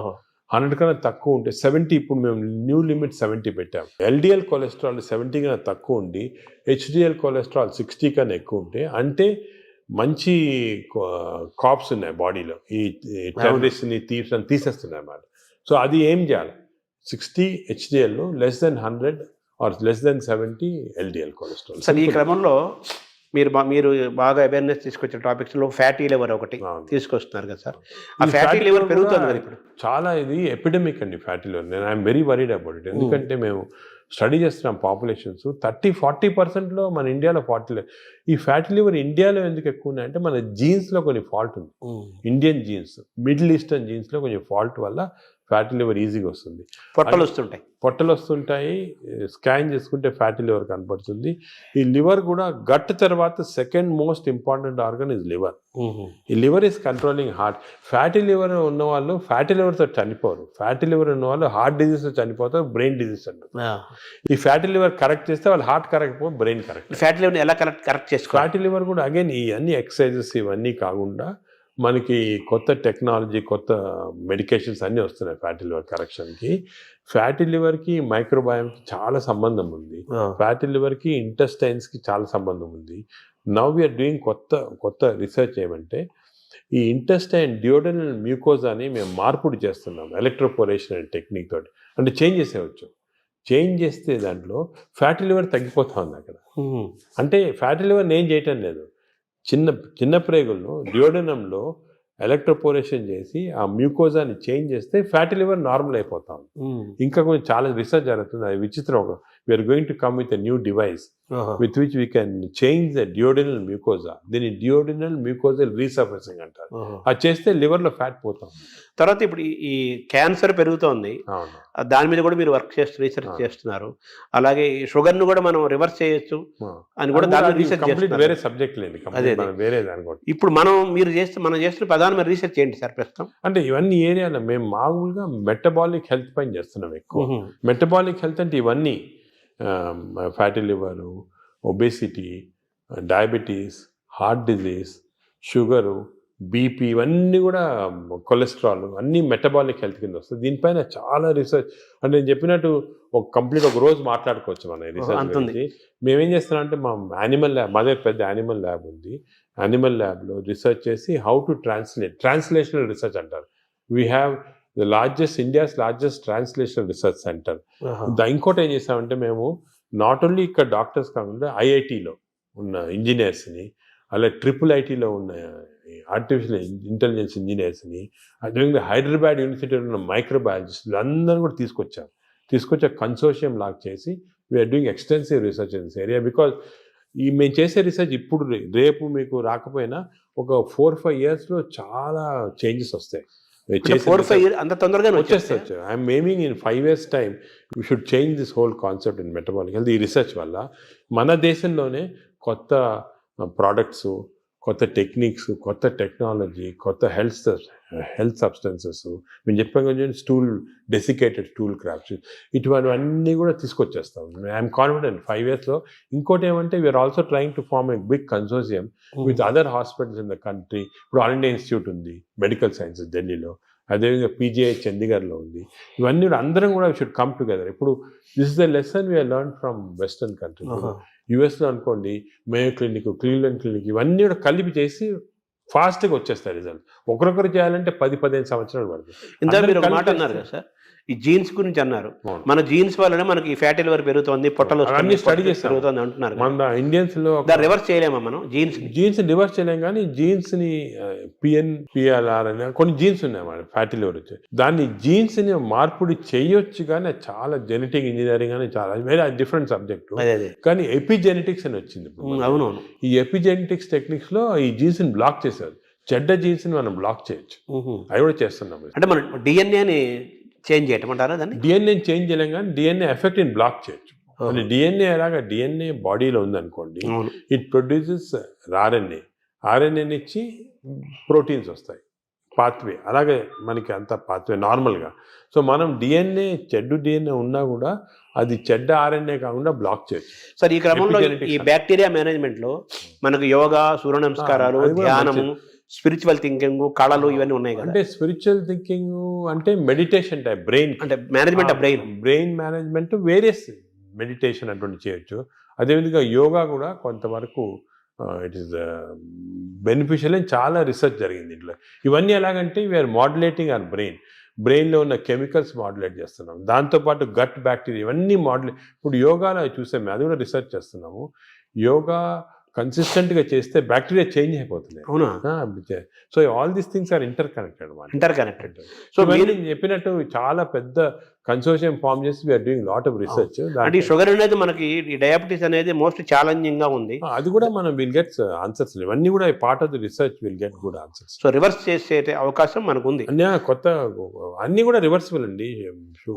షుగరే కాదు, ఈవెన్ హార్ట్ బ్లాక్స్, అదేవిధంగా బ్రెయిన్ ఇది డిమెన్షియా, న్యూరలాజికల్ ప్రోగ్రెషన్ అన్ని రివర్స్ చేసేయచ్చు. మనకి మెయిన్ రీసెర్చ్ ఏమంటే we have to work on this preventable. ఒక్కసారి జబ్బు వచ్చిన తర్వాత బదులు మనము ప్రివెన్షన్, రివర్సిబిలిటీ అంటే వచ్చిన తర్వాత ఎలా మార్పు చేయాలి, దీనిపైన అంత కాన్సన్ట్రేషన్. ఈ ఒబెసిటీని తగ్గించడానికి, అలాగే ఈ షుగర్ డయాబెటీస్ని కంట్రోల్ చేయడానికి ఇంజెక్షన్స్ వచ్చాయి అంటున్నారు. ఇప్పుడు కొత్తగా GLP-1 అనలాగ్స్ అంటారు. అంటే మనకి నార్మల్గా బాడీలో స్మాల్ ఇంటెస్టైన్లో GLP-1 హార్మోన్స్ ప్రొడ్యూస్ అవుతాయి. అవి మన ఈ ఇంటెస్టైన్స్ మ్యూకోజా చెడిపోవటం వల్ల కానీ, బ్యాక్టీరియా వల్ల ప్రొడ్యూస్ అవుతుంది GLP-1. ఇవన్నీ పోతే ఆర్టిఫిషియల్గా ఈ GLP-1 ఇవ్వచ్చు. కానీ ఇది నా ప్రకారం చాలా తప్పు. ఇది ఈ ఆర్టిఫిషియల్ మంజోరం అని, ఒజంపిక్ అని ప్రజలు లేటెస్ట్ వచ్చాయి. ఇప్పుడు మెడికల్ షాప్స్లో అమ్ముతున్నారు, తీసుకొని తప్పు చేయకూడదు. అది ఎందుకు అంటే ఈ GLP-1 మన బాడీలో న్యాచురల్గా ప్రొడ్యూస్ అవుతుంది.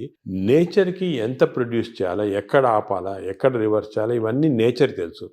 మనం మాట్లాడుకున్నాం కానీ డయట్, మైక్రోబయాము, ఫిజికల్ ఎక్సర్సైజ్, స్లీప్ ఇవన్నీ నార్మల్గా ఇస్తే బాడీ న్యాచురల్గా ప్రొడ్యూస్ చేస్తుంది. ఇవన్నీ అబ్నార్మల్గా ఉంటే మనకి బయట నుంచి ఆర్టిఫిషియల్గా అవుతుంది. బట్ ఆర్టిఫిషియల్ మెడిసిన్ తోటి మనకి ఎంత లిమిట్, ఎంత తీసుకోవాలి, ఎప్పుడు ఆపాలి, ఇవన్నీ కరెక్ట్ తెలియదు. నేను చూశాను చాలామంది ఈ ఇంజెక్షన్స్ వాడుతున్నారు. ఇండియాలో కూడా వచ్చేసింది ఇంజెక్షన్ వచ్చేసింది, ఇండియాలో కూడా చీప్గా వచ్చేసింది. దీనివల్ల ఏం డేంజర్ అంటే వాడినప్పుడు 2-3 నెలలు 6 నెలలు బాగుంటుంది, వెయిట్ తగ్గుతాము, ఆకలి తగ్గిపోతుంది. కానీ దీనిలో చాలా ఎఫెక్ట్ బాడీ పైన ఉంది. నేను అది కూడా చూసి స్టడీ చేస్తున్నాము. బాడీలో ఈ ఇంటెస్టైన్ నరాలు చెడిపోతున్నాయి, మూమెంట్ పోతా ఉంది, ఇంటెస్టైన్ అసలు మూమెంటే చెడిపోయింది. అదేవిధంగా బోన్స్ అబ్జార్ప్షన్ పోయి బోన్స్ వీక్ అయిపోతున్నాయి, మజిల్స్ ఎట్రోఫీ అవుతున్నాయి. ఫేస్లో we got now what is called Ozempic face, అంటే ఫేస్ అంతా ష్రింక్ అయిపోతుంది. చూసుంటారు కొంతమంది సెలబ్రిటీలో ఫేస్ చేంజ్ అయిపోతుంది దీనివల్ల. సో ఇవన్నీ కూడా these effects are some time not reversible also. మన మెటాబాలిజం వ్యతిరేకంగా ఉన్నట్టే కదా, వ్యతిరేకంగా ఉన్నట్టే. న్యాచురల్ మెథడ్లో చేయకుండా ఇలా చేస్తే మంచిది కాదు. మై అడ్వైజెస్ అసలు వాడద్దని, తప్పు ఇది. ఇవన్నీ all these injections artificial methods వాడతాం తప్పు, మనం చేయకూడదు. న్యాచురల్ మెథడ్స్ అన్నీ ట్రై చేసి ఫెయిల్ అయిన తర్వాత అండర్ మెడికల్ సూపర్విజన్ ఒక 3-4 months వాడి ఎందుకు వాడతాం, రీసెట్టింగ్ అంటాం అన్నమాట. మెటబాలిజం రీసెట్ చేయడానికి వాడచ్చు. కానీ ఇయర్స్ టుగెదర్ ఇంజెక్షన్ తీసుకోవడం ఏంటంటే చాలా తప్పు. Short cut methods they are not good. అసలు I advise public strongly don't use these injections. తప్పదు చాలా. తర్వాత ఇప్పుడు బ్యారియాటిక్ సర్జరీస్ ద్వారా కూడా మన లోపల ఫుడ్ ఇంటేక్ తగ్గిపోతుంది, షుగర్ లెవెల్స్ తగ్గిపోతాయి అంటున్నారు. బ్యారియాటిక్ సర్జరీ కూడా ఐఎమ్ అగేన్స్ట్, కానీ కొంతవరకు చాలా ఒబేసిటీ వచ్చి మన న్యాచురల్ మెథడ్లో కంట్రోల్ చేయకపోతే కొంతవరకు హెల్ప్ చేయడానికి బ్యారియాట్రిక్ కానీ ఇంజెక్షన్స్ కానీ హెల్ప్ చేయడానికి అంతే. దాని తర్వాత మన న్యాచురల్ మెకానిజం వచ్చేసారు. ఒక్కసారి ఈ హెల్ప్ వచ్చిన తర్వాత న్యాచురల్ మెథడ్స్తో మెయింటైన్ చేయాలి. మన న్యాచురల్ మెథడ్స్ లేకపోతే బ్యారియాట్రిక్ సర్జరీ కాదు, ఇంజెక్షన్ ఏం చేసినా కూడా వేస్ట్. అంటే మనం సహజంగా పెరగటం కానీ తగ్గటం కానీ ఈ డిజార్డర్స్ మెయింటైన్ చేసుకోవటం మన సహజంగా జరగాలంటారు. Own your own body, body అంటే మన బాడీని మనం ఓన్ చేయాలి, మన కంట్రోల్ చేసుకోవాలి. కానీ ఈ వేరే ఇంజెక్షన్స్ కంట్రోల్ డాక్టర్ చేస్తారు, దీన్ని బ్యారియాట్రిక్ చేస్తారు అనేది తప్పు. అసలు మీ మేజర్ గోల్ ఏంటి సార్? అంటే మనకి మీరు పద్మవిభూషణ్ వచ్చింది మన ఇండియా వరకు, అది కాకుండా American association of society of gastroenterologist award కూడా హైయెస్ట్ అవార్డు గ్యాస్ట్రోఎంటరాలజీ సంబంధించి. అలాగే సాంఘైలో జరిగిన దాంట్లో వరల్డ్ టాప్ దాంట్లో అవార్డు వచ్చింది. అది మీ ప్రొఫెషన్కి మీ సబ్జెక్ట్కి అది డిఫరెంట్గా హైయెస్ట్ అవార్డ్స్ అవి. నెక్స్ట్ నోబుల్, మన భారతదేశానికి నోబుల్ రాదా? అంటే ఇలా చేయటం వల్ల నోబుల్ అవుతాం, పని చేయడం వల్ల గుర్తింపు కోసం పనిచేయటం కాదు. అంటే ఈ గుర్తింపులన్నీ కూడా మనము మీరు చెప్పినట్టు గుర్తింపుల కోసం ఎవరు పనిచేయరు. ఈ నోబెల్ ప్రైజ్ కానీ గుర్తింపు రావడం, మనం పని చేస్తూ ఉంటే కొంతవరకు రికగ్నిషన్ వస్తుంది, వేరే ఆర్గనైజేషన్ రికగ్నైజ్ చేస్తారు. ఈ రికగ్నిషన్స్ కూడా నా ప్రకారం అది ఇంపార్టెంట్ కాదు. సరే ఇయర్ పద్మవిభూషణ్ వచ్చింది, మేము సంతోషపడతాము, ఓ రెండు సంవత్సరాలు మర్చిపోతాం. ఇంకేమైనా అడిగారనుకోండి వచ్చిందా, ఆయనకు వచ్చిందా అలాగంటారు. అంటే ఈ అవార్డ్స్ అన్ని కూడా ట్రాన్సియెంట్, జన గుండెల్లో ఉండాలి. మనకు కాదు అసలు, మనం దీని గురించి కూడా ఇంపార్టెన్స్ ఇవ్వకూడదు. ఇవన్నీ టెంపరీగా ట్రాన్సియెంట్గా ఏదో recognition. But our goal should be మనం సొసైటీకి ఏం చేయొచ్చు, ఎలాగ మార్పుడి చేయొచ్చు. ఇండివిజువల్గా డాక్టర్స్ అందరూ కూడా అందరూ బాగా పనిచేసి దే హెల్ప్, చాలా మందికి పేషెంట్స్ హెల్ప్ చేస్తారు, లైఫ్ సేవింగ్ చేస్తారు, అన్నీ చేస్తారు. ఆ సాటిస్ఫాక్షన్ అనేది వస్తుంది మాట. అంటే ఈ ఏఏజీ యొక్క మేజర్ గోల్ ఏంటంటే, అంటే మాకు ఇప్పుడు పబ్లిక్ అంటే ప్రజల్లో హెల్త్ గురించి ఒక మార్పుడి రావచ్చు. It has to be done in ethical way, proper way. ఈ మోడర్న్ మెడిసిన్ ఒక విధంగా, అదే కాకుండా అంటే మోడర్న్ మెడిసిన్ అంటే ఏంటి సార్? అంటే ఇప్పుడు మోడర్న్ టెక్నాలజీ వచ్చాయి కదా, ఈ టెక్నాలజీతో మేము రోబోటిక్ సర్జరీ చేస్తున్నాం, ఈ సర్జరీ, ఇది ఒక ఆస్పెక్ట్. ఇదే కాకుండా general public health awareness తీసుకురావటము, natural మెథడ్లో హౌ పీపుల్ కెన్ బెనిఫిట్ అనేది, ఇవన్నీ కూడా ఒక ఎథికల్ వేలో చేయటము, ఇవి చాలా ముఖ్యమైన మా ఎయిమ్స్ మాట. అంటే వైద్యం అనేది అత్యంత ఖరీదైన అంశంగా మారిపోయింది కదా ఇప్పుడు. అది ఖరీదైన అంటే కొంతవరకు బికాస్ టెక్నాలజీ వల్ల దానివల్ల అవన్నీ ఉంటాయి, అది తీసేయండి. అది కూడా మేము మన ఓన్ టెక్నాలజీ తయారు చేయటం, దానికి ఇంజనీరింగ్ ఐఐటీస్ తోటి మేము చాలా చేస్తున్నాం. సో టెక్నాలజీ కాస్ట్ ఇప్పుడు ఇండియాలో ప్రస్తుతము $6 billion worth of medical equipment import చేస్తున్నాం. దాంట్లో 1.5 billion from America it self.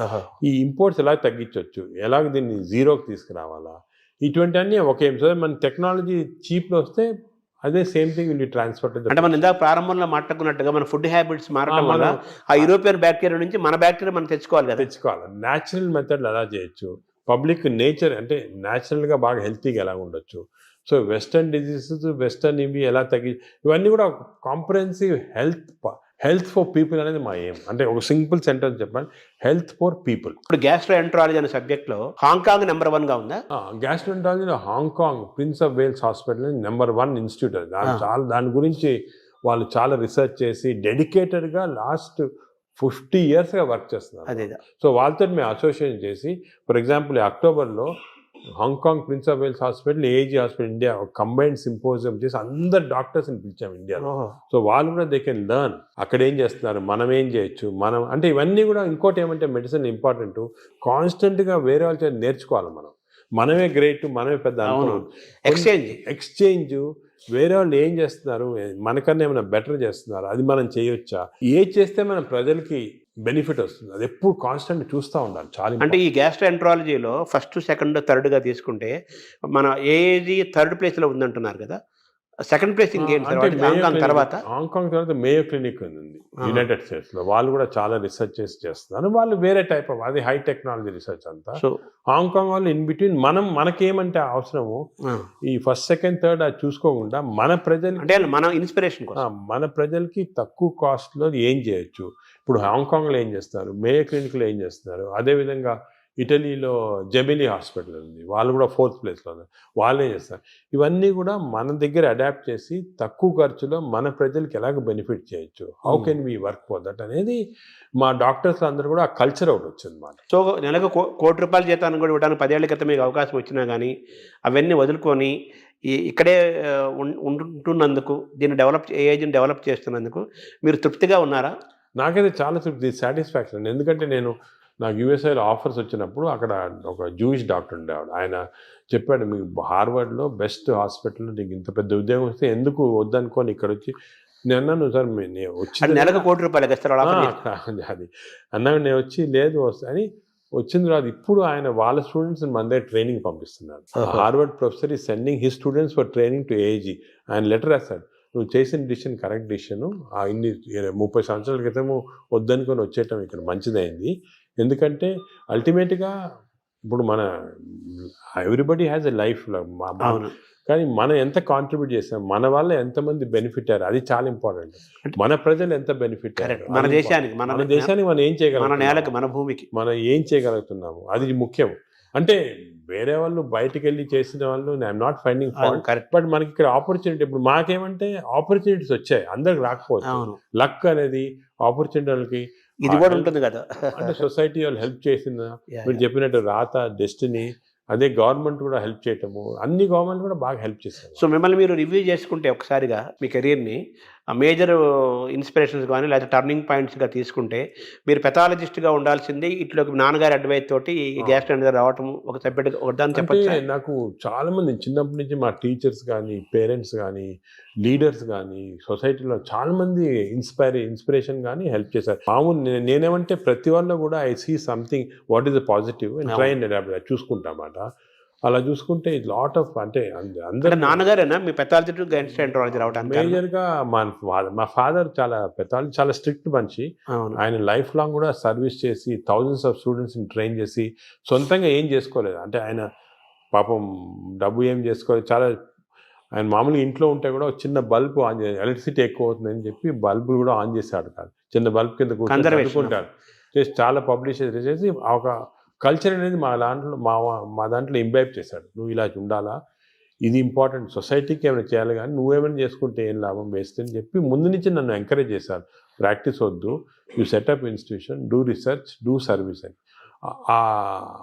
మెయిన్గా ఆయన ఉన్న ఎయిమ్స్ అనేది మాకు బాగా ఇన్కల్టేట్ అయిపోయి దాని గురించి ఆ పాత్వే ఫాలో అవుతున్నాం. ఆయన కూడా మన దేశం, మన నేల అనే ఫీలింగ్ ఆయన కూడా చాలా ఎక్కువ. ఆయన కూడా వాషింగ్టన్ ఆర్మ్స్ఫోర్డ్ ఇన్స్టిట్యూట్ అని చాలా పెద్ద అమెరికన్ ఇన్స్టిట్యూట్లో వర్క్ చేసి వచ్చారు. ఇక్కడికి వచ్చి మన ఫస్ట్ విశాఖపట్నంలో ప్రొఫెసర్గా వచ్చాడు పెథాలజీ, దాని తర్వాత కర్నూలు, గుంటూరు, దాని తర్వాత హైదరాబాద్లో డైరెక్టర్ ఆఫ్ మెడికల్ సైన్స్, అదేవిధంగా నిజామ్స్ ఇన్స్టిట్యూట్ ఫస్ట్ డైరెక్టర్ ఆయన. అవన్నీ మన కాకల సుబ్బారావు గారి కంటే ముందు కాకల సుబ్బారావు ముందు ఫస్ట్ నాన్న డైరెక్టర్, దాని తర్వాత సెకండ్ కాకల సుబ్బారావు.